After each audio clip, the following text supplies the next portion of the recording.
Unconditional surrender. That's what this is. Not a strategic retreat, not a calculated trade-off.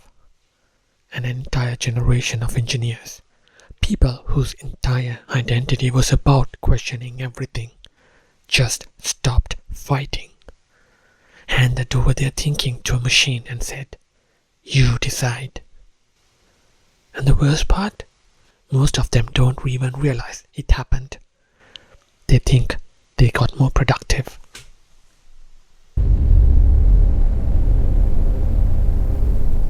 Think about what engineering used to mean. Not the job description.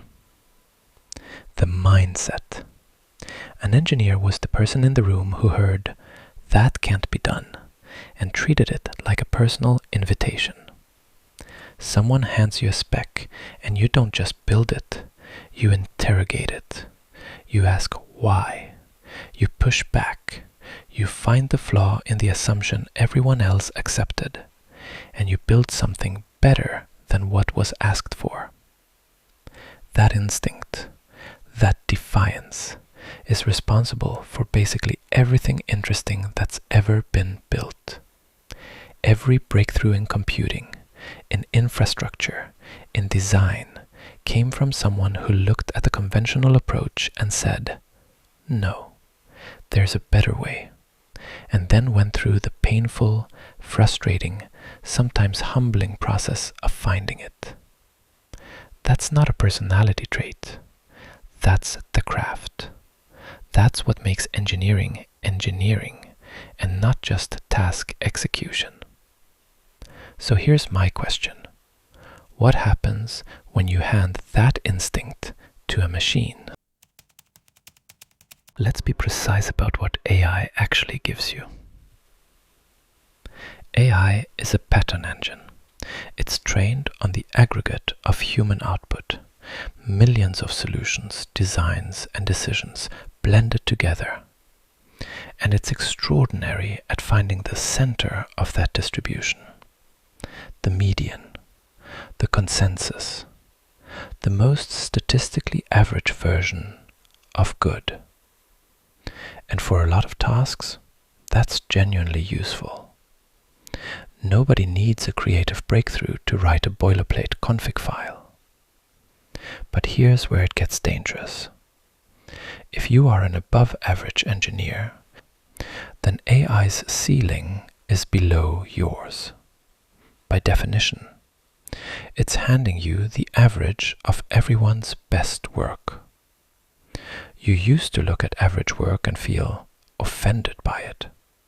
You'd see a solution like that in a code review and say, "This works, but we can do better." Now, you ship it. You accept the AI's first answer, clean it up around the edges, and move on. And the thing is, it feels productive. You saved 2 hours. You closed the ticket. Your sprint velocity looks fantastic. But something got lost in that transaction, and you didn't notice because it doesn't show up in any metric. Here's what actually happens in your brain when you solve a hard problem yourself. You stare at it. You feel frustrated. You sketch 3 bad ideas on a whiteboard. You go for a walk, and the 4th idea shows up uninvited. You prototype it. It half works. You iterate. It breaks. You fix it in a way that surprises even you. And then you feel that hit. That moment of, "I built this. I figured this out. Nobody handed it to me." That loop, frustration, struggle, breakthrough, pride, that's not just a nice feeling. It's the engine of creative growth. Every time you go through it, your instincts get sharper. Your threshold for what's possible expands. You develop an intuition that no amount of documentation can teach. Now here's the kill chain. When you reach for AI before you've engaged with the problem, you skip the struggle entirely. And the first time you do it, nothing bad happens. The 10th time, you're a little less patient with hard problems. The 100th time, you've forgotten what it feels like to have a breakthrough at all. And somewhere around the 1000th time, you've become someone who doesn't even recognize when a problem deserves creative thought. You didn't just lose a skill, you lost the instinct to use the skill.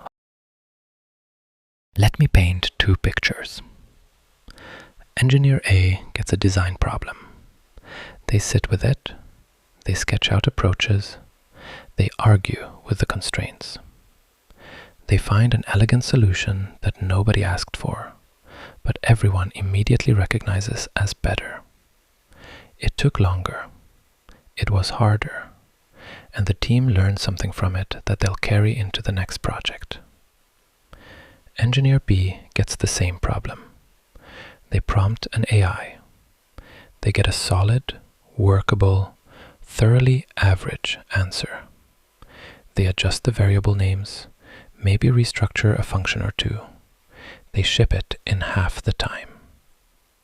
Now, from a management dashboard, Engineer B looks more productive. And that's the trap. Because what you can't measure is that Engineer A just got better, and Engineer B just got a little more dependent. Multiply that across a year, 5 years, a career, and you have two fundamentally different engineers.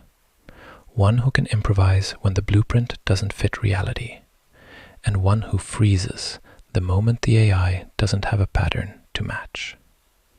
The rebel became a clerk, not because anyone forced them, because they volunteered. And this is the part that genuinely concerns me. Skill atrophy is reversible. If you stop playing piano for a year, you can pick it back up. It'll be rough for a few weeks, but the neural pathways are still there.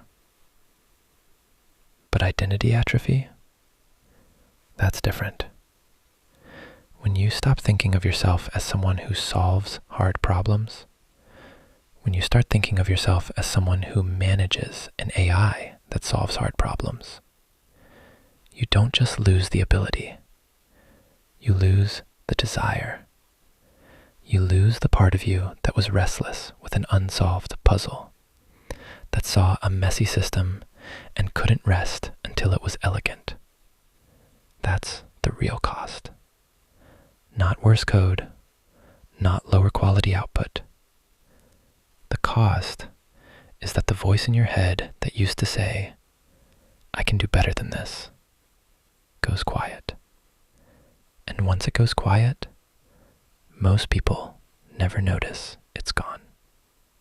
Now, I want to be very clear about what I'm not saying. I'm not saying don't use AI. That would be absurd. AI is an extraordinarily powerful tool, and ignoring it would be as foolish as surrendering to it. What I am saying is that sequence matters. Wrestle with the problem first. Form your own hypothesis. Sketch your own architecture. Sit in the discomfort of not knowing the answer for long enough that your brain actually starts working on it.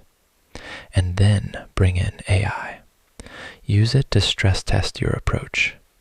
Use it to handle the implementation details that don't benefit from your creativity.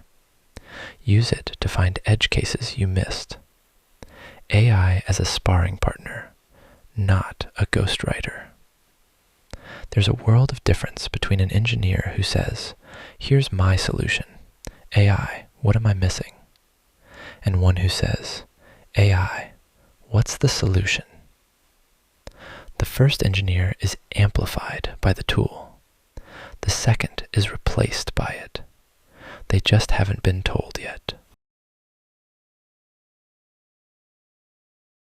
5 years from now, there will be two kinds of engineers. Those who used AI to become more than they were. Sharper thinkers. Bolder designers. Faster executors with their own ideas. And those who quietly let the machine do their thinking until they forgot how. The engineers who will matter aren't the ones who prompt the best.